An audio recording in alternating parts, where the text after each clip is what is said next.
Have you ever wondered what it'd be like to be summoned by a pharaoh in the dead of the night?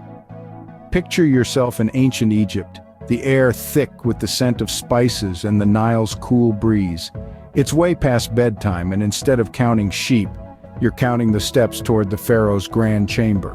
The pharaoh, the most powerful man in the land, is not one for late-night meetings. But tonight, he calls for Moses and Aaron, the leaders of the Israelites. The urgency speaks volumes. The pharaoh, usually commanding and authoritative, has an unusual request, almost desperate.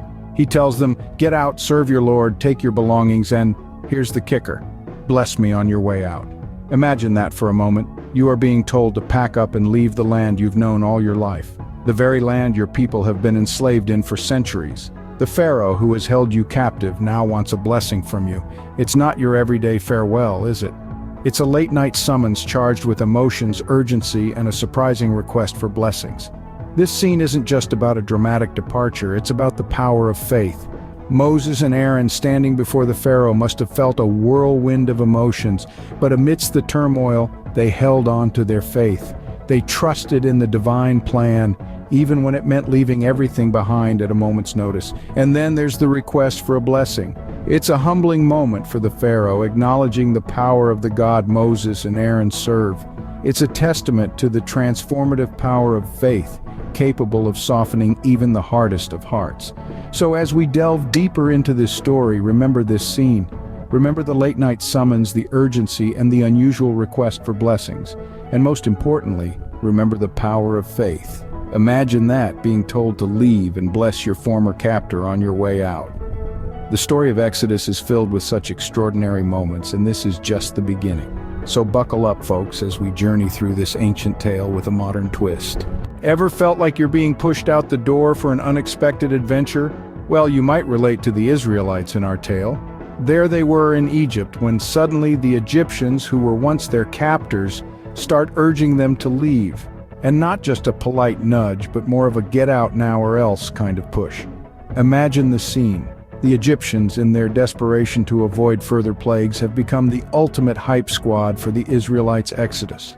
They're practically shoving them out the door, fearing that every moment the Israelites remain could spell more disaster for them. It's like your friends pushing you to leave the house for a spontaneous road trip, only with a lot more fear and urgency involved. But it's not all bad. In fact, the Egyptians' urgency comes with some surprising perks for the Israelites. They're told to ask their Egyptian neighbors for silver, gold, and clothing. And the Egyptians, in their rush to see the back of them, are more than happy to comply. It's a bit like being given the keys to the city as you're being shown the door. Talk about a silver lining. And so, the Israelites begin to gather their resources for the journey ahead. They take their dough before it's leavened, their kneading troughs wrapped in clothing, and a wealth of Egyptian gold, silver, and garments. It's a hasty packing job, to say the least, but they're making the best of the situation. It's survival mode, and they're doing what they need to do to get by. So there we have it, the beginning of the Exodus. A sudden, urgent escape, propelled by the very people who had once kept them captive. It's a whirlwind of activity, fear, and unexpected blessings. It's a hasty, hurried exit, but one that will lead them towards freedom and a new beginning. Talk about a hasty exit. Picture this, a mass exodus, not just a handful of people, but 600,000 men plus a mixed multitude. Imagine the scale of this grand departure, a whole nation on the move.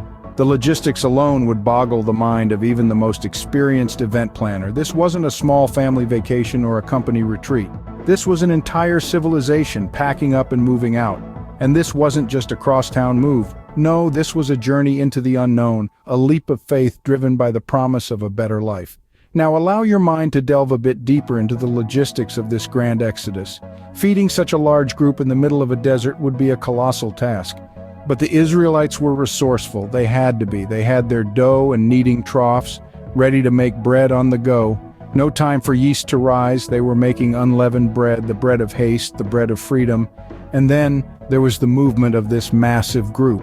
Imagine the dust clouds as 600,000 men, along with the women, children, and the elderly, started their journey.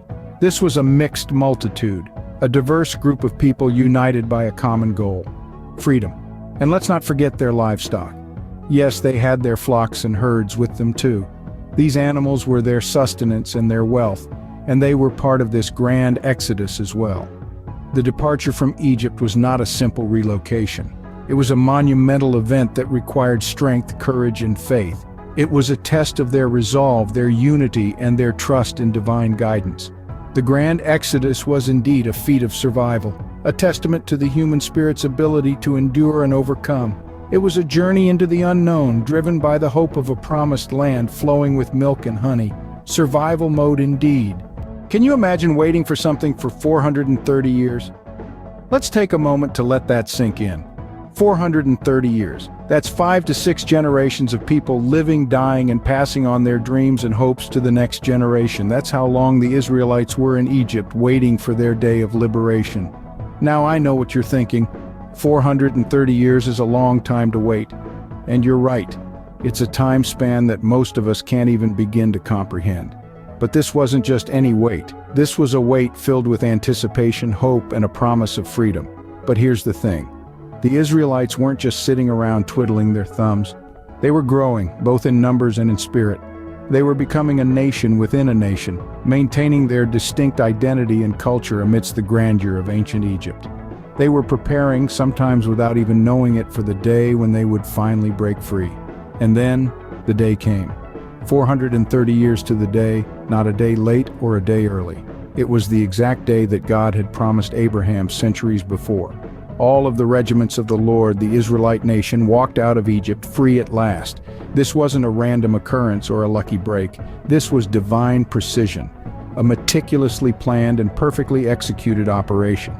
The Israelites didn't escape or sneak out. They walked out, heads held high in broad daylight, while Egypt stood by, powerless to stop them. Talk about making an exit. But it's not just about the exit, it's about the wait. The 430-year wait is a testament to the power of hope, the strength of faith, and the assurance that freedom will come no matter how long it takes. So next time you're feeling impatient or you're tired of waiting, remember the Israelites and their 430-year wait. Remember that good things, great things take time, and most importantly, remember that no matter how long the wait, freedom and deliverance are always worth it. Talk about perfect timing. Perfect. Ever been to a BBQ with specific rules for attendance? Well, the Passover was a bit like that. The Lord laid out the protocol, and it wasn't just about bringing a dish to share. No, this was a spiritual commitment, a physical sign of dedication to the Lord, circumcision. This was the ticket to the Passover feast. But here's the fascinating part. The rules weren't exclusive to the Israelites. If a resident foreigner wanted to join in, they could. All they needed was to commit to the same covenant, the snip-snip, so to speak. Despite the stringent rules, there was an underlying spirit of inclusivity. So, in essence, the Passover protocol wasn't just about a meal. It was a symbol of unity, commitment, and acceptance. It taught us that when it comes to spiritual matters, everyone's invited, but commitment is key. What if an ancient tale could offer us modern wisdom?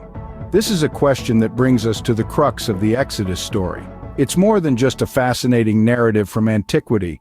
It's a treasure trove of life lessons waiting to be unearthed.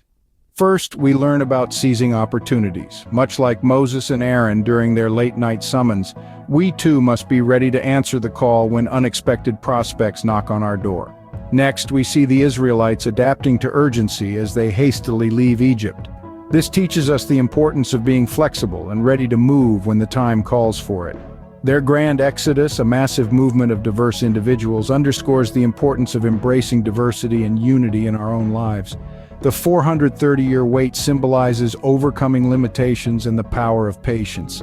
Finally, the Passover protocol reflects the importance of setting boundaries while promoting inclusivity. Exodus, not just history, but a guide for our daily grind. If these timeless lessons resonate with you, here's what you can do. Smash that like button. Subscribe for more wisdom-packed content. Share your thoughts in the comments. Which lesson touched you the most? Stay curious, stay wise, and keep rocking your modern-day Exodus.